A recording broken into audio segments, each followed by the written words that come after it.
다만 우리 같이 말씀 교독하겠습니다.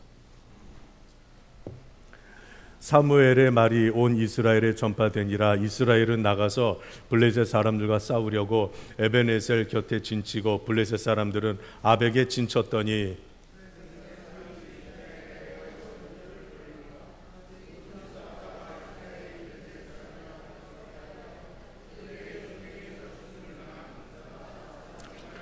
백성이 진영으로 돌아오매 이스라엘 장로들이 이르되 여호와께서 어찌하여 우리에게 오늘 블레셋 사람들 앞에 패하게 하셨는고 여호와의 언약궤를 실로에서 우리에게로 가져다가 우리 중에 있게 하여 그것으로 우리를 우리 원수들의 손에서 구원하게 하자 하니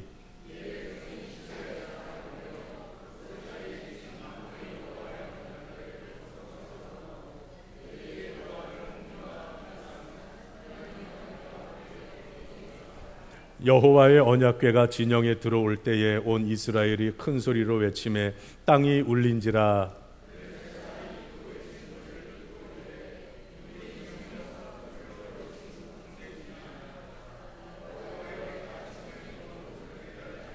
블레셋 사람이 두려워하여 이르되 신이 진영에 이르렀도다 하고 또 이르되 우리에게 화로다. 전날에는 이런 일이 없었도다.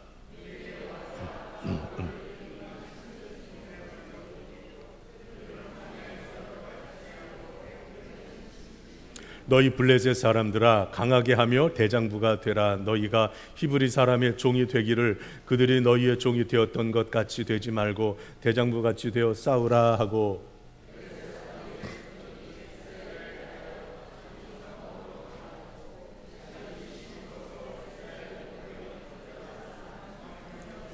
하나님의 궤는 빼앗겼고 엘리의 두 아들 홈니와 비느하스는 죽임을 당하였더라.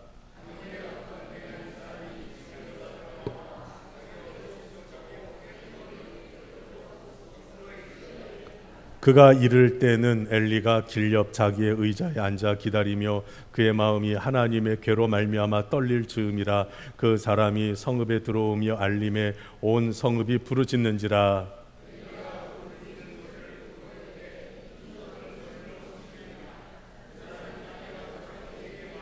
그때 엘리의 나이가 98세라. 그의 눈이 어두워서 보지 못하더라.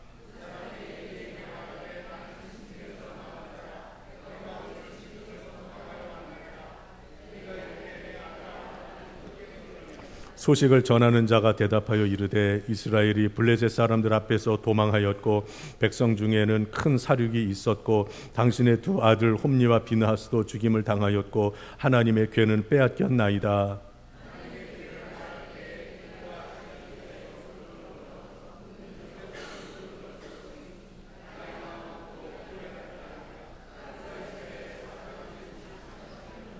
그의 며느리인 비느하스의 아내가 임신하여 해산 때가 가까웠더니 하나님의 궤를 빼앗긴 것과 그의 시아버지와 남편이 죽은 소식을 듣고 갑자기 아파서 몸을 굽으려 해산하고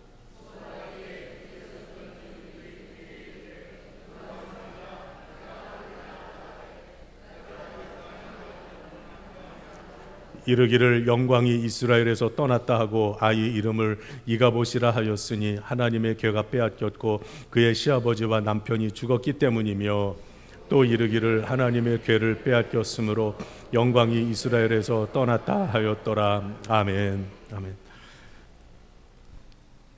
오늘의 본문의 말씀은 이스라엘의 참 비극적인 그런 역사의 한 장면을 보여주는 그러한 내용이 기록되어져 있습니다. 참 너무 안타까운 일이죠. 오늘 제가 진짜로 설교 짧게 하려고 합니다. 성경 공부를 좀 또 해야 되고 해서 좀 짧게 하려고 하는 데까지 일단 해보도록 하겠습니다. 일단 사무엘이 이제 이스라엘 역사의 그 전반에 나서게 되는데 이제 그 전에 참 이렇게 오늘 본문에 나오는 불행한 일이 일어난 것을 우리가 보게 됩니다. 자, 1절에 보면은 이스라엘과 블레셋이 전쟁이 일어났습니다. 지금도요, 이 블레셋은 그 지중해 쪽에 있는 그런 지역이죠. 거기에 있는데 지금의 그 팔레스타인 있잖아요. 팔레스타인 그 지역 거기가 바로 옛날에 블레셋 사람과 똑같습니다. 그러니까 지금요 3천여 년이 지난도록 이스라엘과 이 팔레스타인, 블레셋은 싸우고 있는 거예요. 이 블레셋이 오늘날의 팔레스타인입니다. 그러니까 지금까지 정말 3천 년이 넘도록 지긋지긋할 정도로 둘은 싸우고 있습니다. 오늘날도 포탄이 오가잖아요. 사람들 죽이고. 근데 이제 오늘날의 그 장면을 떠올리면 됩니다. 그 장면을. 그러니까는 만약에 팔레스타인이 이스라엘에 포탄을 쐈다.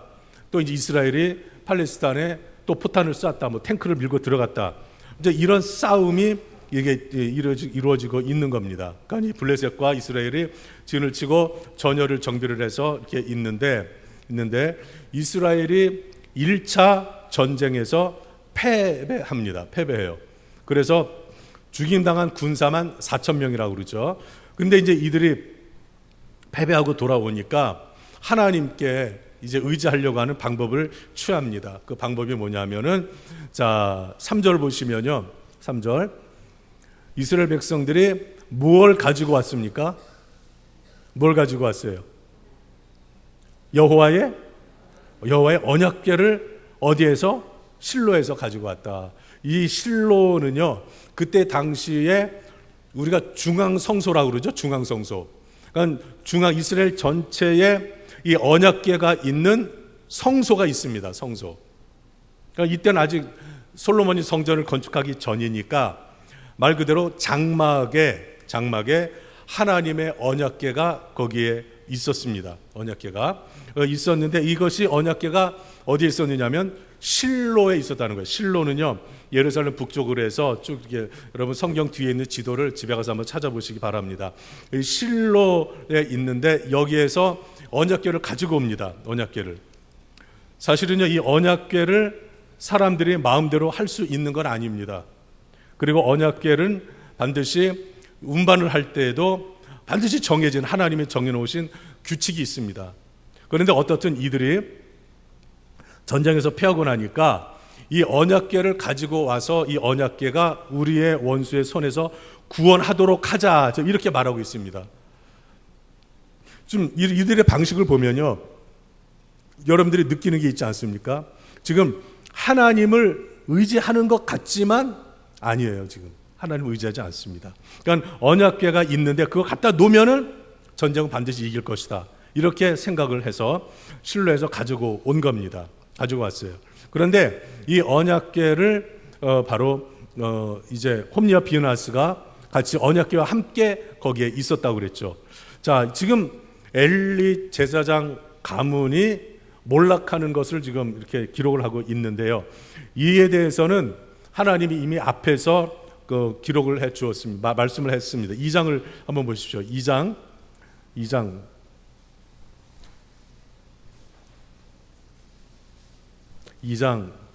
여러분 29절을 한번 보십시오.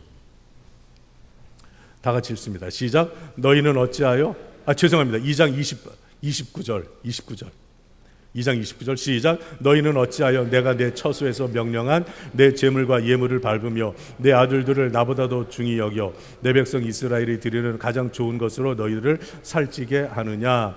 그러면서 30절에 보면은 중간 이후에 제가 사무엘 상의 핵심 구절이라고 그랬죠. 나를 존중히 다 같이 거기 읽겠습니다. 시작. 나를 존중히 여기는 자를 내가 존중히 여기고 나를 멸시하는 자를 내가 경멸하리라 이렇게 말씀을 했습니다. 그러면서 그 뒤에 보면은 이런 저주가 나옵니다. 하나님께서 31절부터 보면은 내 조상의 이제 팔을 끊고 노인이 하나도 없게 하고 이제 너희들은 환난을 볼 것이며 그러면서 하나님이 저주의 말씀을 하셨습니다. 그리고 홈리와 비느하스가 자 34절을 보십시오. 내 두 아들 홈리와 비느하스가 한 날에 죽으리니 그 둘이 당할 그 일이 내게 표징이 되리라 이러면서 이 집안이 완전히 하나님의 이 심판을 받아서 이렇게 망할 것을 예언을 했습니다. 그 이유가 그 원인이 어디 있습니까? 바로 그 30절 말씀에 나오는 대로 하나님을 멸시했다는 겁니다. 예배로 멸시를 했고, 그들이 또 여러 가지로 하나님이 원치 않는 그런 모습들을, 행위들을 보임으로 말미암아 이들이 하나님의 저주를 자초했다는 겁니다. 자, 이런 가운데서 하나님이 지금 블레셋과 전쟁을 하게 하시는데도요, 목적이 있는 것이죠. 뭐예요? 바로 엘리 제사장 가문의 몰락을 하나님이 지금 하고 계시다는 겁니다. 하고 계시다는 거예요. 자, 여러분 여기에 보시면요, 이제 다시 4장으로 넘어오셔서요, 4장으로 5절에 보면은 여호와의 언약궤가 진영에 들어올 때 온 이스라엘이 큰 소리로 외쳤다고 그랬어요. 땅이 울린지라. 자, 1차 전쟁에서 지금 패했습니다. 패해서 군사가 4,000명이나 지금 죽었습니다. 자, 죽고 난 다음에 사기가 땅에 뚝 떨어졌거든요. 뚝 떨어졌는데 하나님의 언약궤를 가지고 왔습니다. 실로에서 가지고 오니까, 이 언약궤가 들어오니까 백성들의 사기가 막 올라간 거예요. 그래서 언약궤가 들어올 때에 막 소리를 지른 겁니다. 소리를. 어느 정도로? 땅이 울릴 정도로. 그러니까 블레셋 사람들이 저 이스라엘 저 사람들 저거 아무 소리도 못하고 저렇게 기죽어 있더니 갑자기 막 큰 소리를 지르니까 지금 블레셋 진영에서도 이제 겁을 먹고 있는 겁니다. 도대체 무슨 일이냐? 저들에게 무슨 일이 일어났기에 저렇게 큰 소리가 들려오냐? 자, 이렇게 된 거예요. 그러니까 알아보니까 여호와의 언약궤가 그 진영 안으로 들어온 것을 블레셋 사람들이 안 거예요. 근데 놀라운 것은요, 블레셋 사람들의 믿음입니다. 블레셋 사람들의 믿음. 여러분 저 8절을 보십시오. 8절. 우리에게 화로다. 블레셋 사람들이 하는 말이에요. 우리에게 화로다. 누가 우리를 이 능한 신들의 손에서 건지리요. 그들은 애굽에서, 광야에서 여러 가지 재앙으로 애굽인을 친 신들이니라. 이렇게 말씀하고 있잖아요. 그 블레셋 사람들이 하나님이 어떤 분인지를 알고 있다는 거예요. 하나님이. 그런데 도리어 반대로 이스라엘 백성들은 모르고 있어요. 참 답답한 노릇이죠. 모르고 있습니다. 그러면서 블레셋 사람들이, 그러니까 하나님께서 엘리 제사장 가문을 몰락시키려고 하시니까 이러한 적군에게 담대한 마음을 주시는 거예요. 적군에게. 그래서 9절에 블레셋 사람들이랑 강하게 되며 대장부가 되라고 그랬습니다. 우리가 히브리 종이 되는 게 낫겠냐? 그러면서 우리 대장부와 같이 싸우자. 그러니까 자기네들끼리 막 으쌰으쌰 하는 겁니다. 그러니까 다시 1차 전쟁에서 이겼겠다. 그러니까 막 사기가 충천하지 않습니까? 그렇게 해서 이제 사기가 이제 올라가게 된 것을 볼 수가 있습니다. 자, 이런 가운데 여러분 이제 말씀을 보십시오. 11절 말씀을 보십시오. 11절. 참 너무 안타까운 일입니다. 11절 시작. 하나님의 궤는 빼앗겼고 엘리의 두 아들 홈리와 비나스는 죽임을 당하였더라. 여러분, 이 하나님의 언약궤를 빼앗겼다. 이것은 이스라엘의 수치입니다. 이 언약궤가 있는 지성소는, 특별히 이 언약궤는 하나님의 임재하시는 곳입니다.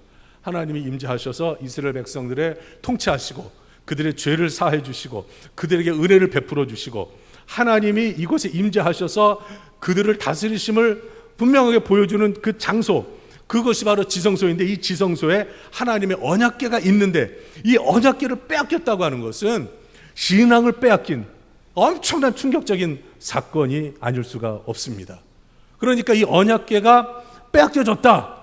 이것은요, 이스라엘이 지금 영적으로 얼마나 심각한 상태인가라는 것을 보여주고 있습니다. 결국 이 전쟁에서 홈리와 비나스가 죽어요. 아까 읽은 대로 홈리와 비나스가 죽을 거라고 그랬잖아요. 동시에 그대로 이제 그 예언대로 이루어졌고, 그 다음에 이제 엘리가 자기 이제 실로에 있는데 베냐민 사람 한 사람이 막 달려와서 백성들에게 그 소식을 전합니다. 그러니까 백성들이 울부짖는 거 아니에요. 우리가 패배했다. 언약궤를 빼앗겼다. 막 울부짖는 거예요. 그러니까 소리는 들려요. 근데 엘리가 98세인데 시력이 많이 약해져서 보이질 않습니다. 그러니까 이 소리가 들리는데 이 소리가 즐거운 웃는 소리가 아니라 부르짖는 소리예요. 부르짖는 소리. 그러니까 엘리가 딱 감지를 한 것이죠. 앞은 못 보지만은 감지를 했어요. 그러던 차에 이제 소식을 들었는데 바로 홈리와 비나스가 죽었고 하나님의 언약궤는 빼앗겼습니다. 이 소식이 들리자마자 이 엘리도 앉았던 의자에서 뒤로 넘어져 죽고 맙니다. 참, 그러면서 이 엘리가 사사가 된 지 40년이었다라고 이렇게 말을 하고 있는데, 하나님이 사사로, 제사장으로 이렇게 택하셔서 그를 세우시고 이스라엘의 영적인 부분을 책임지도록 하셨지만은 엘리 가문이 그 제사장직을 충실하게 수행하지를 못했습니다. 그리고 수행하지 못했을 뿐만 아니라 하나님께 드리는 예배를 멸시했고, 그리고 안 좋은 일들이 성전에서 자꾸 일어났고, 재물을 탈취했고, 그리고 그 아들이 잘못하고 있는데도 불구하고 엘리 제사장은 그냥 얘들아 그러지 말아라 이 정도만 했지 그들의 잘못을 멈추게 하지 않았습니다.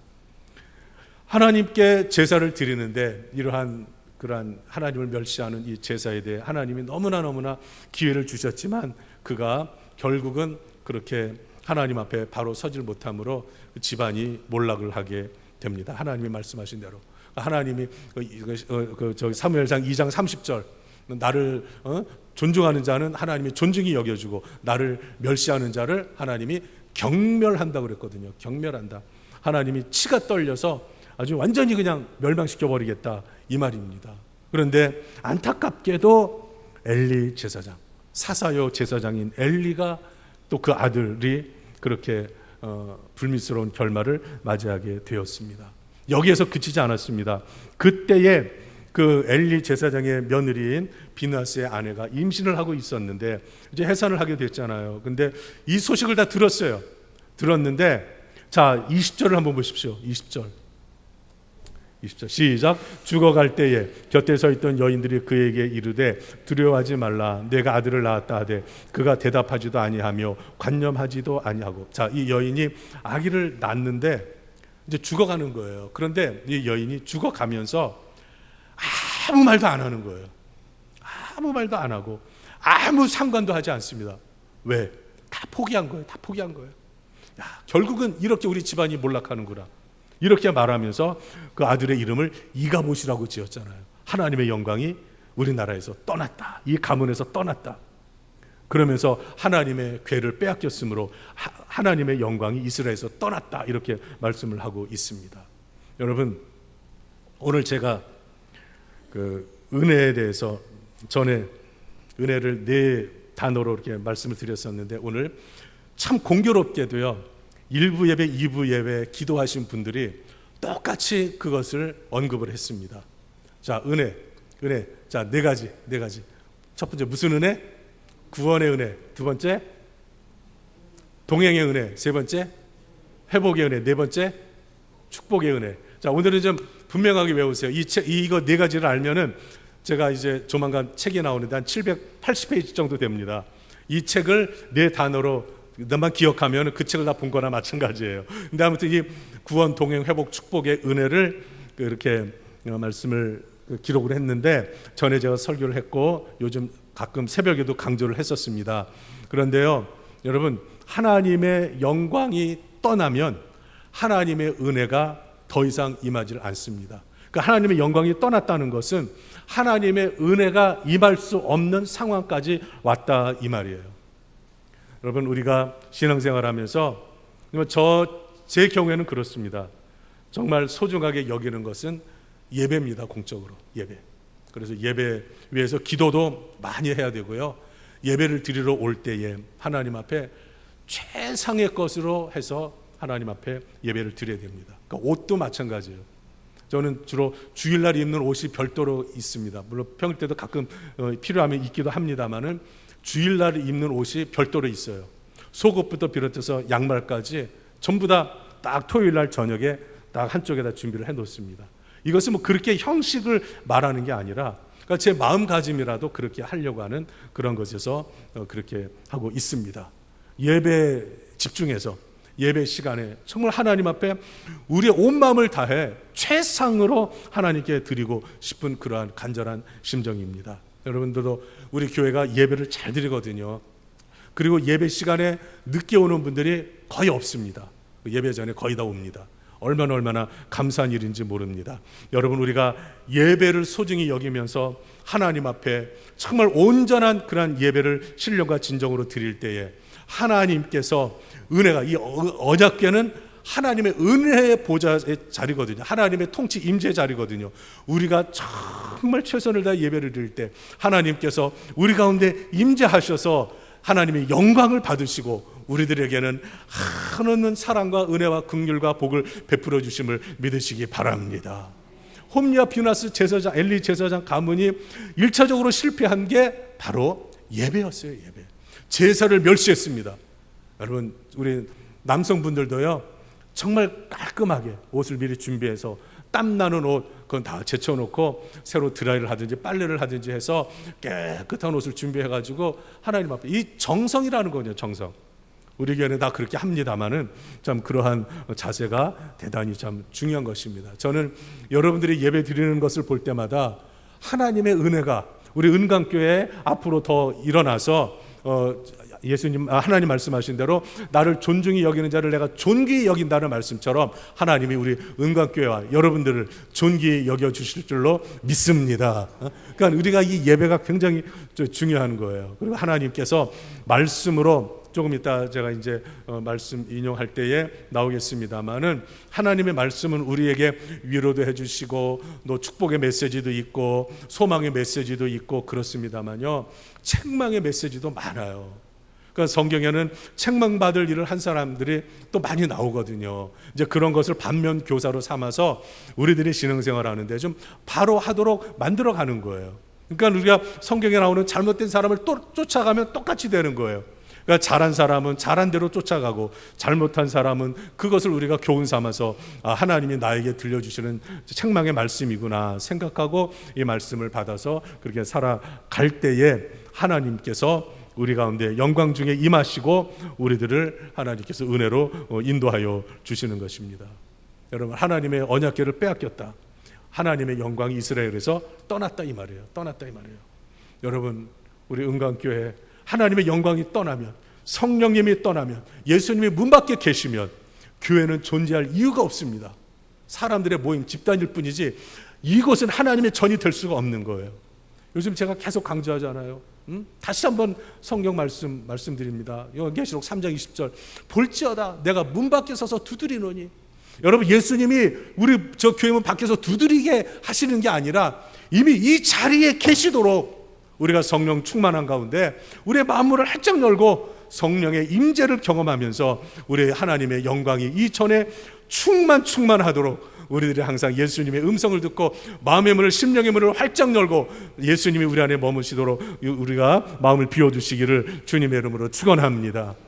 저는요, 설교를 하고 예배를 인도할 때 느껴요. 하나님의 영광이 우리 가운데 임하고 계시구나. 그게 느껴집니다.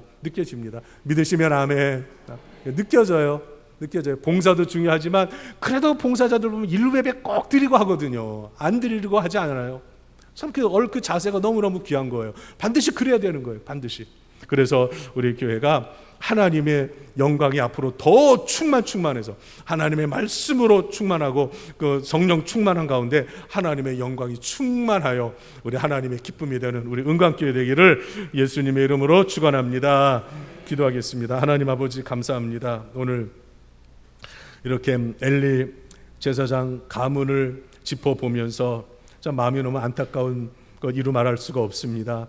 이러한 것을 우리가 본보기로 삼아서 우리 하나님을 존중히 여기며 우리 하나님의 영광이 우리에게서 떠나지 않도록 저희들이 늘 하나님 말씀에 귀를 기울이고 우리 하나님을 온전히 따라가는 거룩한 무리들이 다 되도록 인도하여 주시옵소서. 아버지 하나님의 영광이 우리 은강교회에 가득하기를 원하나이다. 아버지의 말씀이 가득하게 하시고 예수님이 문 밖에 계신 것이 아니라 우리 은강교회 안에 늘 머무르시는 교회가 되게 하여 주시옵소서.